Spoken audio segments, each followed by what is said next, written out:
Imagine a warrior so loyal, his life was sworn to the king, not just in name, but in blood, battle, and death. The Anglo-Saxon Huscarls weren't ordinary soldiers. They were an elite brotherhood, handpicked to defend the crown at all costs. But their story didn't begin in England, it started with the Vikings. These warriors had Norse roots, born from the same brutal traditions that shaped the fiercest fighters of the North. When the Danish King Cnut conquered England in 1016, he brought with him a new idea, a standing force of personal bodyguards, trained, armed, and paid directly by the king.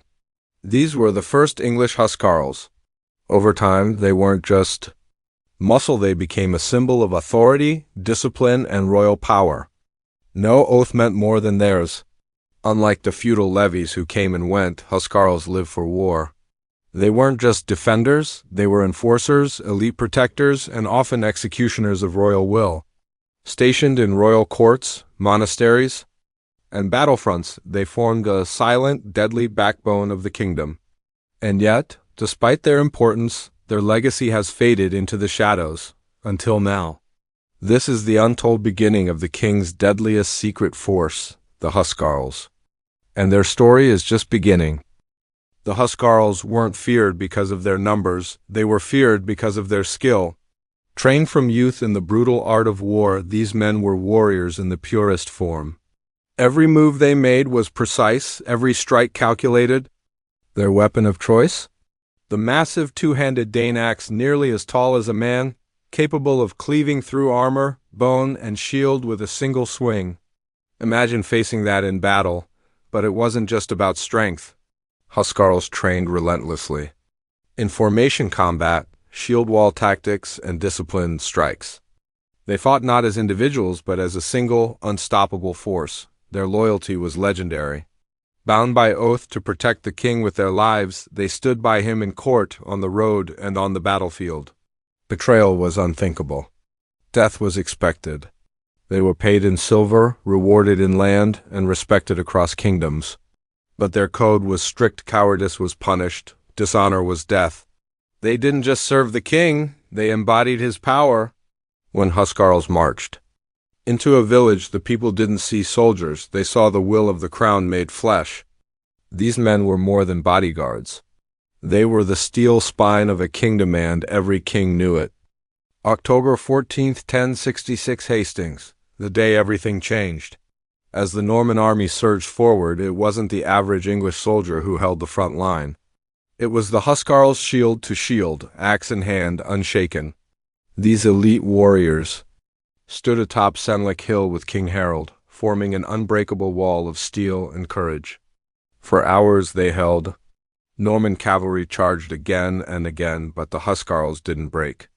They cut down horses, shattered spears, and turned waves of invasion into piles of bodies. Their Dane axes painted the battlefield red. They weren't just defending a king, they were defending a way of life. Every swing was a stand against foreign rule.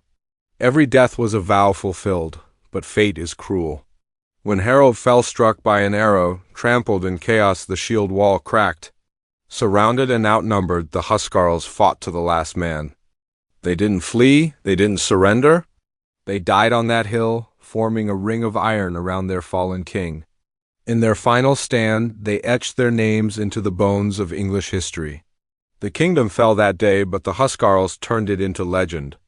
Their sacrifice wasn't just valor, it was the last heartbeat of Anglo-Saxon England. After Hastings' silence, the Huscarls, once the uncheckable guardians of English kings, were gone, not captured, not exiled. Gone. Most died alongside Harold, their blood soaked into the soil of Senlac Hill. Those who survived became fugitives.